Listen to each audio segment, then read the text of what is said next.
For over 7 hours, she laid in the wine cellar, alone, dead.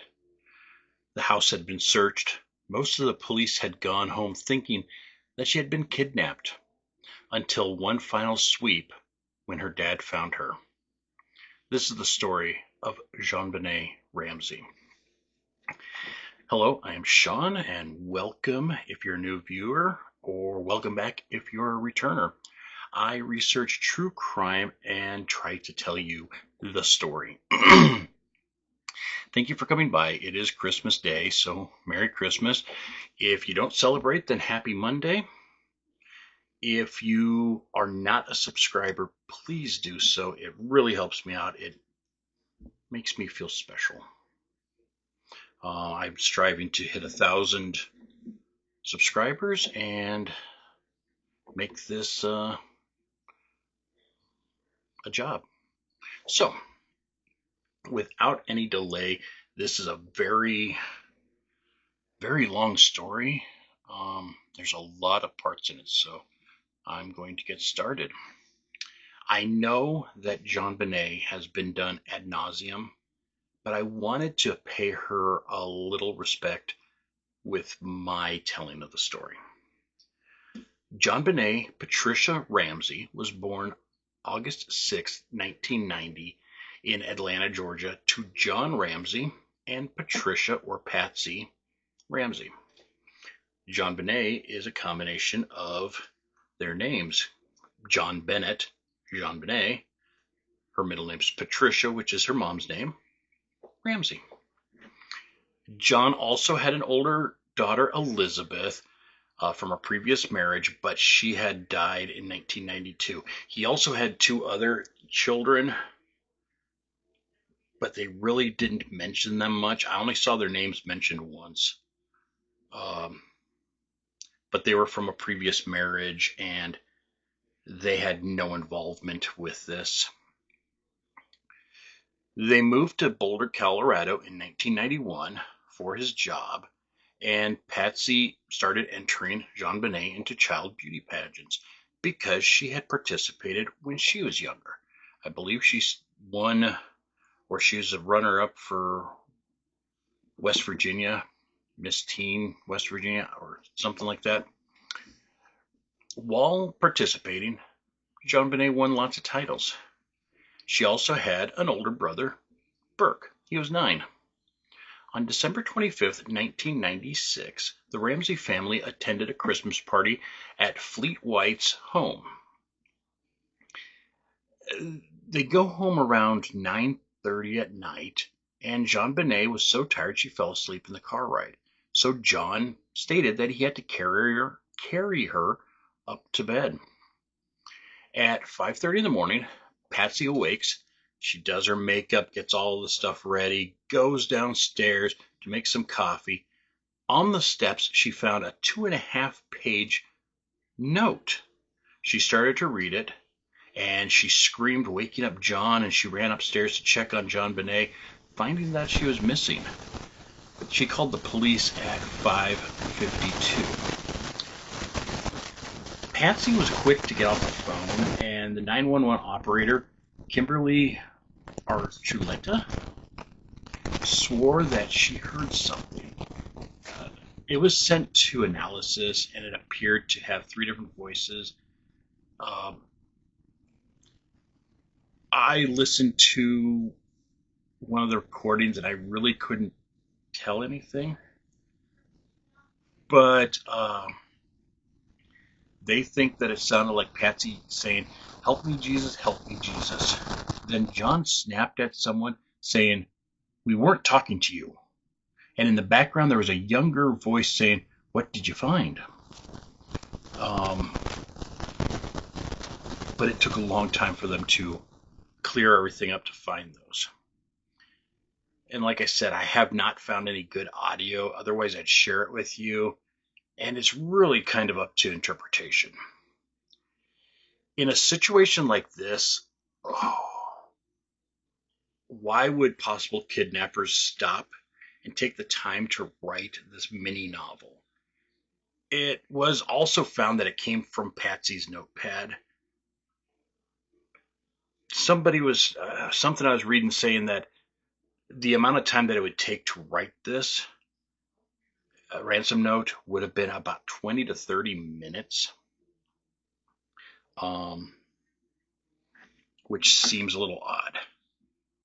Here is the ransom note on how it reads, and it's confusing. It's not me. I'm reading it as it is, so it's not me making mistakes. So, Mr. Ramsey, listen carefully.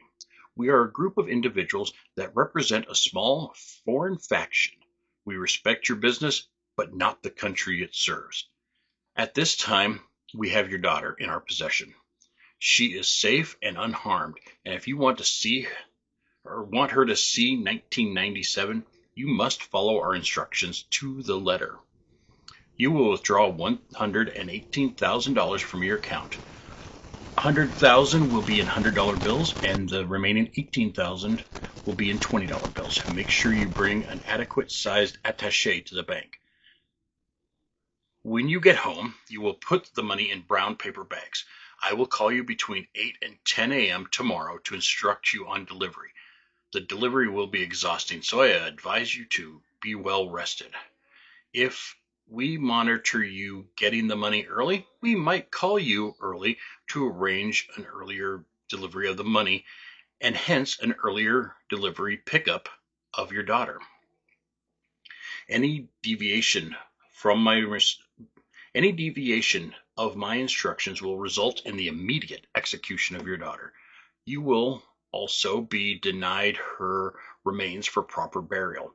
2 gentlemen are watching over your daughter, and they do not particularly like you, so I advise you not to provoke them.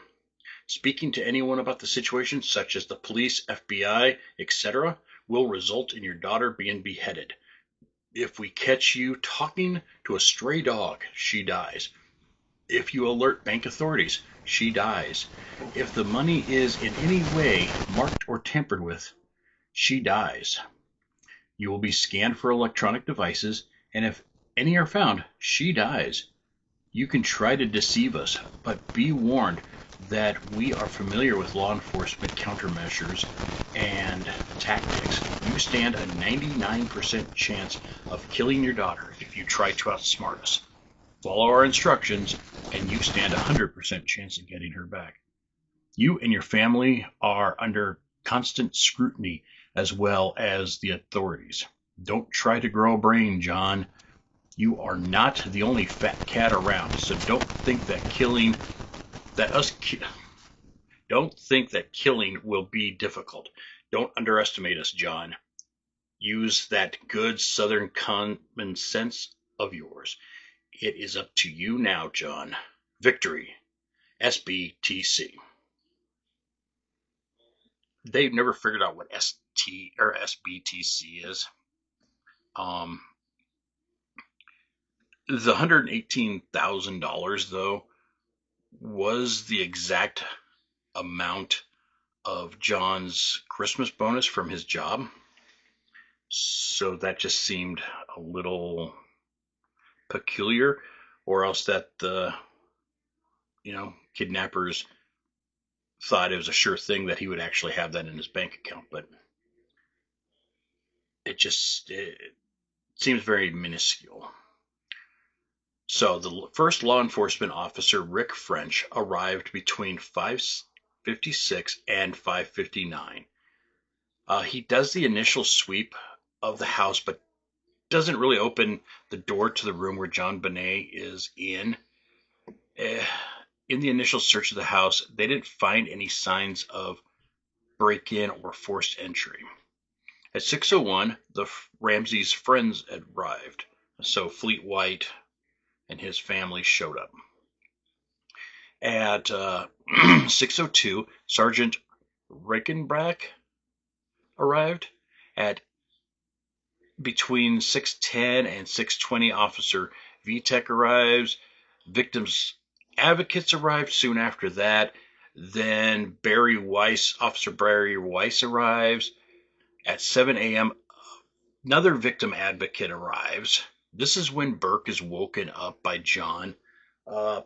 Apparently, uh, somebody from Fleet White's family took him over to her or their house to stay out of the commotion. Ramsey's minister arrives. Detectives Linda Arndt and Fred Patterson arrive. The FBI is contacted around 8:15. John makes calls and was getting money, the ransom money ready. At 9:15, Commander Sergeant Bob Whitson arrived, and then Whitson and Patterson leave soon after that. At 10 o'clock, the officers leave except for Detective Arndt. Ramsey's friends are still there, and JonBenet is still presumed missing. So, all these people come in and out of the house, walking around, contaminating any possible evidence that might have been around the house. At 11 a.m., the FBI meet with Boulder police, and they look over the ransom note at 11:45. Media reported that John was missing for about an hour and a half. I don't know the exact time frame, but it was mentioned that they didn't know where he was at. They don't know if he was in the house, left the house, in his office. They didn't know where he was over this period of time. About 12:45, Detective Art told John and his friend Fleet to go search the house. Start with the basement, just search the house again, trying to have John do something because he was kind of a nervous Nelly. At 1:05, John carries up the lifeless body of JonBenet from the basement. She was still dressed in the clothing that she went to bed in. She was covered by a blanket and from her bed. Her arms were above her head as rigor mortis had already set in. In the basement, John took off the tape that was covering her mouth. Bringing her upstairs and removing the tape tainted a lot of the evidence because he threw the tape on the ground and then Fleet picked it up. So there was multiple touch evidence there.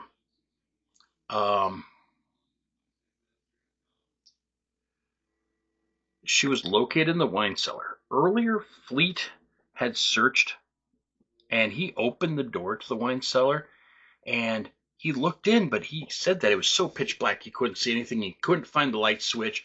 Apparently, the light switch was way down low, like waist to the knee level, and he couldn't find the switch, so he just never turned it on.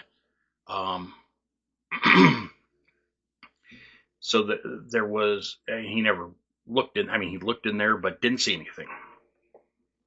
That'll be key later. It wasn't until 10:45 in the evening that the coroner's team removed JonBenet from the house. Her hands were bound above her head, and her neck was garroted. If you don't know what a garrote is, it's like a rope with a piece of wood on the back that wrap and tie, and not a fun thing. This was her initial cause of death, and an autopsy would have to be performed. We'll get back to the autopsy when it comes in, since I'm doing this kind of chronologically. In the following days, there were multiple searches of the house. They found that there was a broken window down the basement. John stated that he forgot that a couple of weeks, months earlier, he was locked out of the home and didn't have his keys, so he busted the window to get into the house and just left it that way. But closer inspection, they saw that there was undisturbed spider webs outside of the window, so they couldn't determine how long the window had been busted, but it appeared that nobody had disturbed it in recent time. So that was a plus because they're figuring that somebody did not break in then. Two dissimilar footprints were found in the wine cellar. The patterns did not match anyone else's footprints that were at the house. There was also a possible footprint on a suitcase that was found under the window, and they found foreign pubic hair on the blanket that JonBenet was wrapped in. It didn't belong to anyone that lived in the house. There was also a palm print on the wine cellar door, but it didn't match any of the friends or family. The duct tape and the cord that was used were not found in the Ramsey's home. It was foreign to the house. And they also found some of the rope in the guest bedroom that was next door to JonBenet's. On December 28th, the family willingly went to the police station to give hair, blood, and handwriting samples. On December 29th, they flew down to Atlanta because they already had plans the day after Christmas to fly to Atlanta, and they had to postpone these. Let it be known right now that they had their home in Boulder, Colorado. They also had a home in Michigan, and he had his own 2 private planes. So they were well-to-do. JonBenet was laid to rest on December 31st in Marietta, Georgia, next to her older half-sister, Elizabeth, who died, like I said, back in, I think, 1992. On January 1st, 1997, John and Patsy gave an interview to CNN stating that there's a killer on the loose in Boulder and for people to keep their babies close. Well, on January 2nd, 5 detectives from Boulder flew down to Atlanta to interview the family. The family told them that they were too emotional to do an interview previously, but when the investigators saw the news, they decided that it might be time to talk to them. I don't know exactly what happened, but they were not actually interviewed until April, formally, when they talked to the police. The detectives revealed that the ransom note was written from inside the home, and it was likely written after the murder occurred. There was even evidence that the writer started writing a note, practice note, and then took that with them. But they could not find the other piece of paper, but there was evidence that a first note was being written. John and Patsy returned to Boulder. John was cleared after the writing analyst checked it. John was cleared of writing the note, but there was still a chance that Patsy had written it. They had more checking to do, and they searched for handwriting samples of Patsy's, and that were not really rehearsed, like older past due. So that's one time that they sent officers to Michigan to their other home to find other writings. Even after the multiple handwriting samples, they could not say definitely that it was her, but they couldn't say definitely that it wasn't her either. Some say that after JonBenet's murder, Patsy's handwriting changed and was completely different. On April 19th, 1997, John and Patsy became the prime suspects. And on April 19th, did I say April 19th? Both of them were questioned. John was only questioned for 2 hours, but Patsy was questioned for 8.5 hours. 2 days later, on May 2nd, they did what any other parent or person would do. They went to the press and told their story.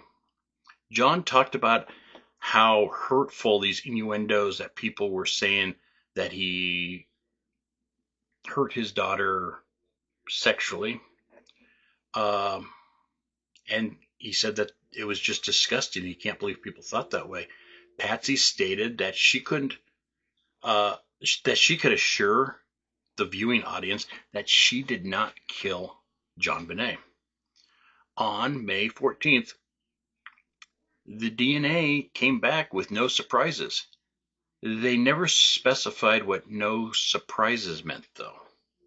So they just said that the DNA came back with no surprises. On July 14th, 1997, the autopsy report was released. They confirmed that the cause of death was from strangulation, but there was also an 8.5-inch fracture in the skull. It was like a rectangular type of fracture on her skull.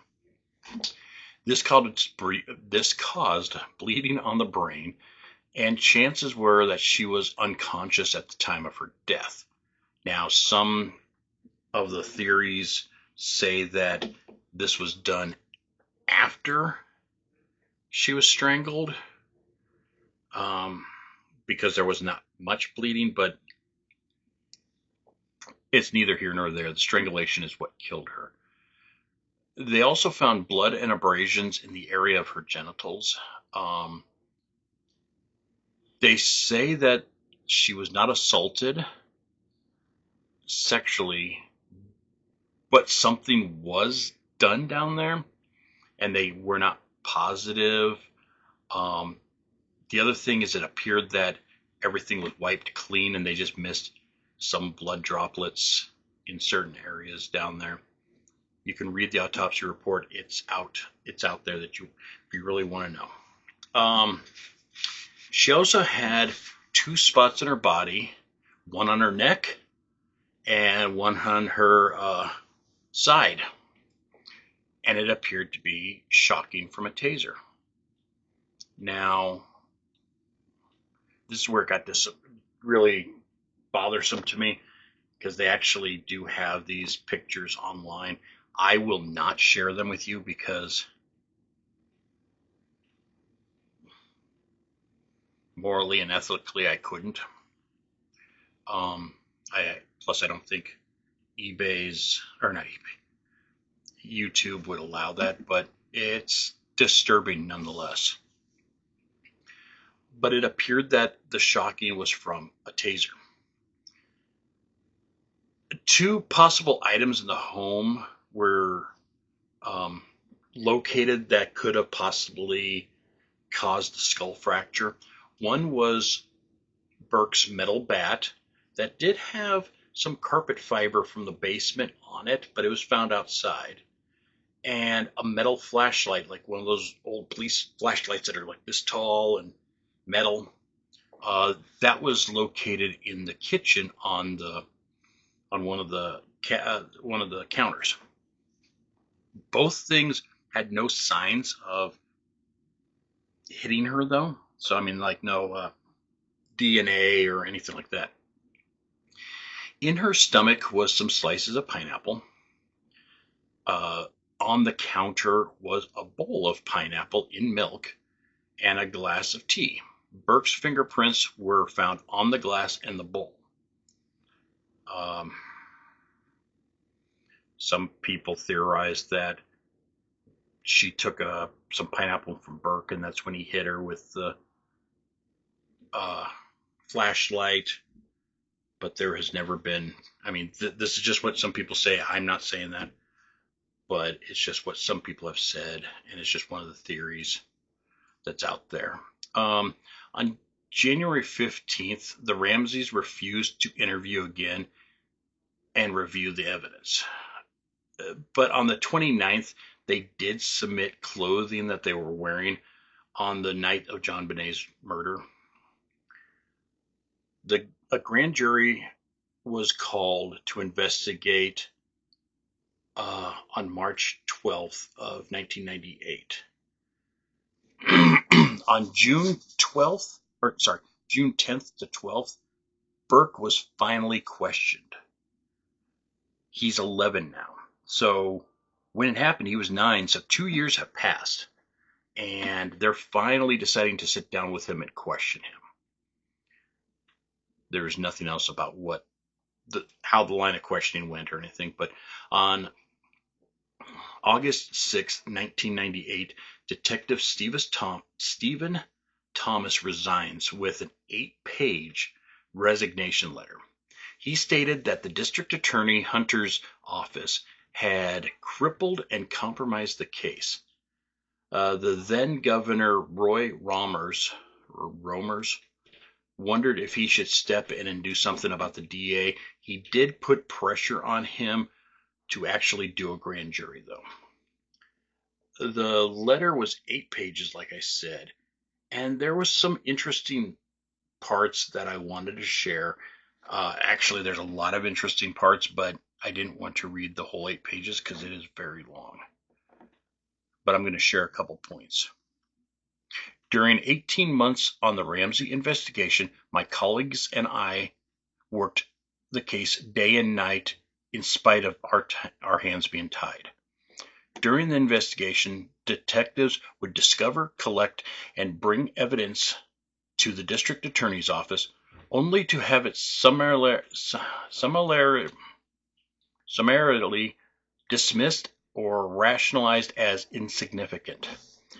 I was advised not to speak to certain witnesses and all, but dissuade from pursuing particular investigation efforts. There is evidence that was critical to the investigation that to this day has never been collected. I believe the district attorney's office is thoroughly compromised, and when we were told by one of the district attorney's office months before we had even completed our investigation that this case is not prosecutable, we shook our heads in disbelief. Unmistakably, the worst of all, we have failed a little girl named JonBenet, 6 years old. Many good people, decent, innocent citizens, are forever bound by the murder of this child. A distant second stands the second tragedy, the failure of the system in Boulder.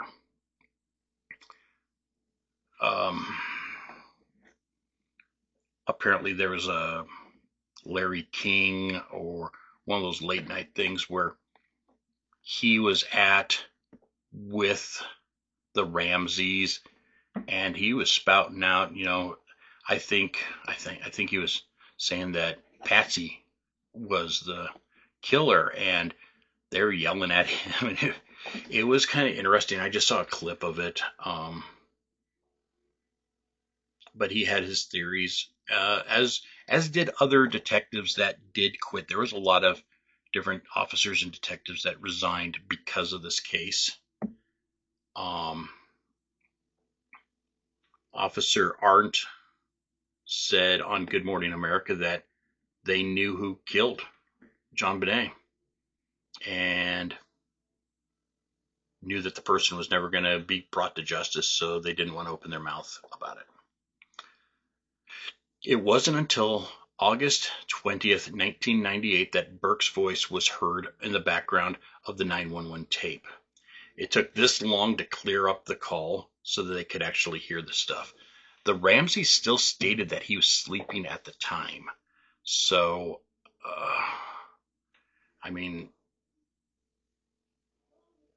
who knows? On September 15th, 1988, the grand jury began their investigation, even though they were selected 5 months prior. They started to hear forensic evidences on October 13th, and they even got a tour of the Ramseys' home. More DNA was collected as investigators wanted to see whose DNA was where in the house. At the age of 12, Burke was questioned by the grand jury on May 19, 1999, and was declared a witness only and no longer a suspect. After a year investigation, District Attorney Alex Hunter, the one that the officer resigned because of, stated that there was not sufficient evidence to charge anyone with murder. This was October 13th, 1999. The grand jury paperwork got sealed. Since there was no indictments or anything like that, and there was nothing to do, they sealed it forever to be hidden until somebody pressed to get that information. Freedom of Information Act. In 2016, 4 of the 18 pages of the indictment was released. In those 4 pages were 2 charges, counts 4 and 7. So does that mean that there was at least 7 different charges? And we're only seeing 2 of them. So I guess that means that there's possibly more. It was only the 2 counts against John and Patsy. The one was that they did unlawfully, knowingly, recklessly, and feloniously permit a child to be unreasonably placed in a situation which posed a threat to the child's life, which resulted in death. And the second count was that the parents did render assistance to a person with the intent to prevent their arrest or prosecution resulting in death. So those are pretty strong accusations, or I guess indictments, against them. Nothing was ever done that I know of with it. The other pages are still sealed, and I know that they keep trying to get them, but they have not been released yet. So who knows what's on the rest of the pages? Nothing has come of this, so it's kind of iffy. John, of course, said that the release was defamatory. On March 17th, 2000, the Ramseys published a book, The Death of Innocence. They also had a publicity campaign to promote it. On June 24th, 2006, Patsy died of ovarian cancer. She was 49 years old. She originally was diagnosed back in 1993 and fought it. She was buried next to JonBenet. On September 12th, 2016, Burke had an interview with Dr. Phil. This interview got people talking about him again and questioning again if he was somehow involved. CBS aired a mini-series. During the series they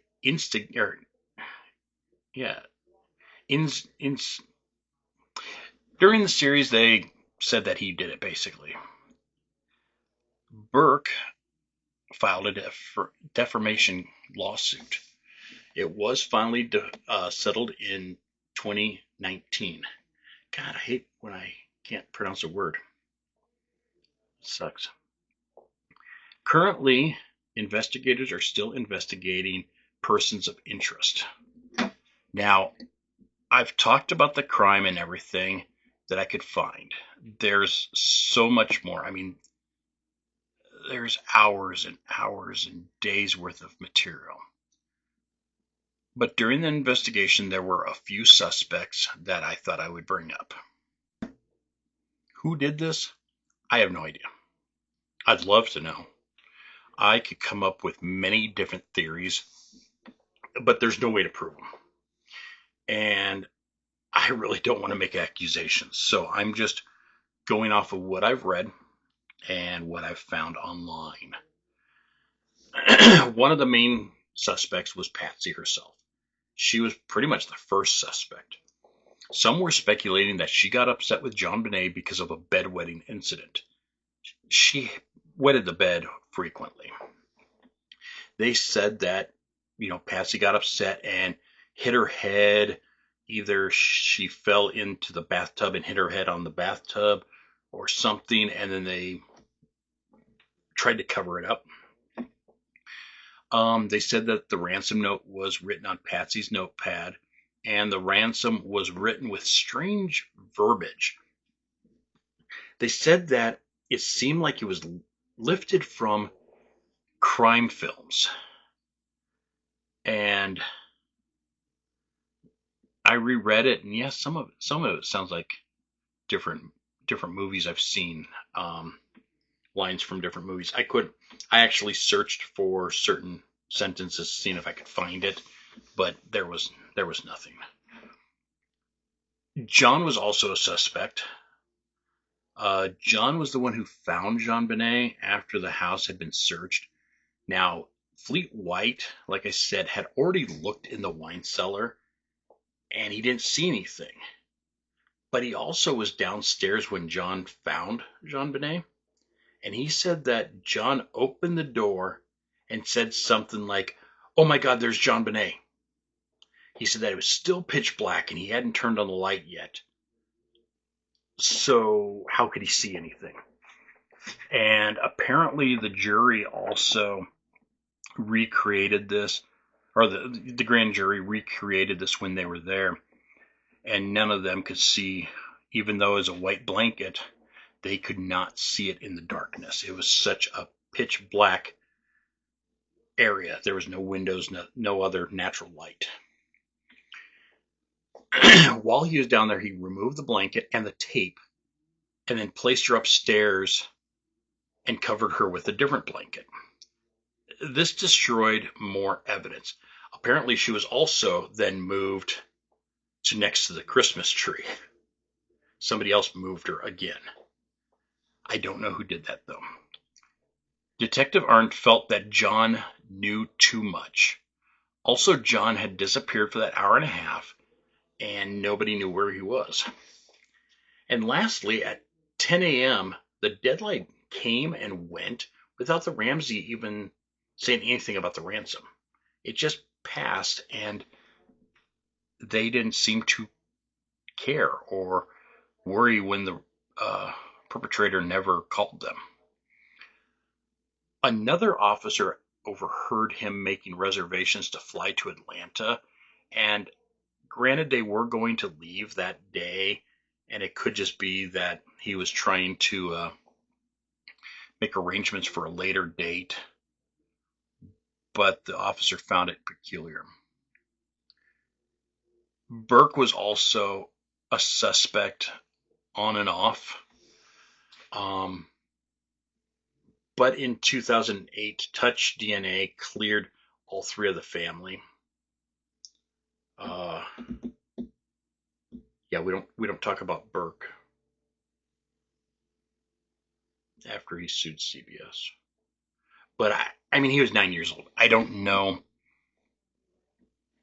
if he had the possibility of doing all that on his own. So I would not even suspect him. I mean, siblings fight and everything like that. So if anything did happen, the parents were the ones that covered it up. So, but I really don't think I wouldn't suspect a 9-year-old of doing that. Another suspect was Gary Oliva. He was a SA offender in the area. If you know what SA is, that's good. I just can't say the word. When he was arrested in 2000, the police allegedly found magazine cutouts of JonBenet. One of his friends, Michael Vale, stated that Oliva called him one day and confessed that he had hurt a little girl. Though he was cleared by DNA, at least for this crime, he was convicted of other charges not related to her. But he was not a good man at all. In 2006, John Mark Carr confessed to killing JonBenet. He had been living in Thailand and claimed to be hiding there. Carr was arrested in Bangkok and flown back to Boulder. He was quickly cleared from DNA. They think that he wanted the fame and notoriety as a sexual deviant involving children. And he got it. Some think that he just wanted a free flight back to America. And he got that too. But I believe he went to jail for other issues involving children. So, yeah. Another suspect was a person that actually had a key to the house. The Ramsey's housekeeper, Linda Hoffman Pugh. Her husband was the handyman. She was the housekeeper.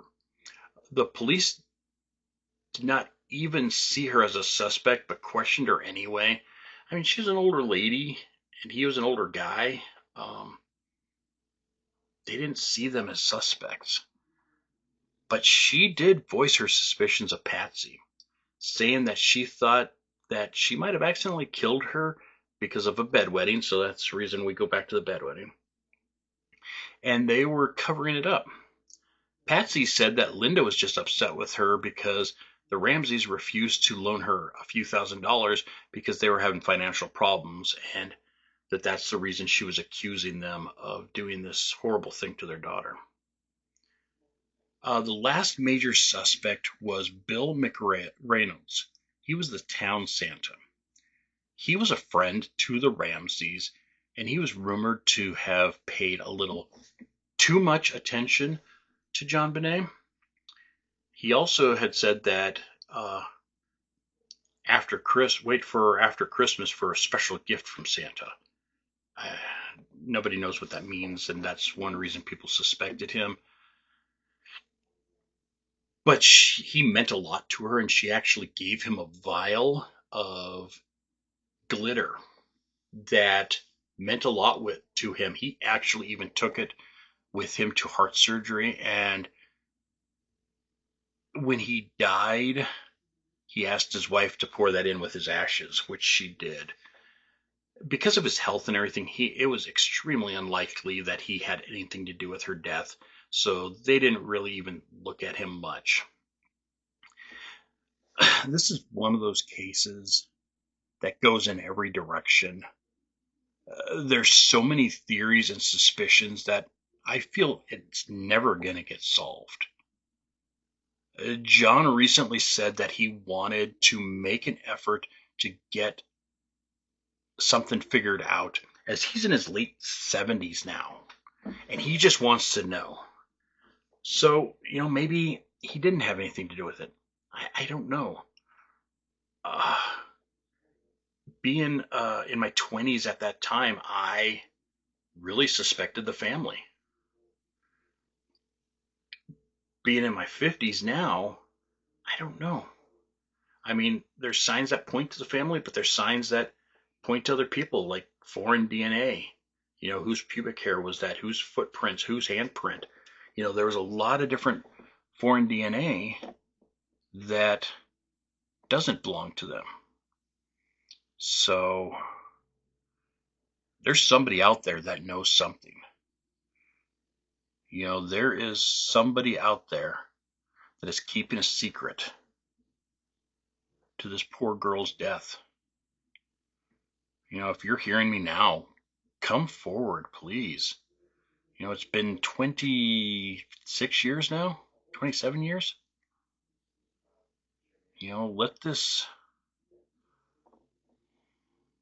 Let this girl go.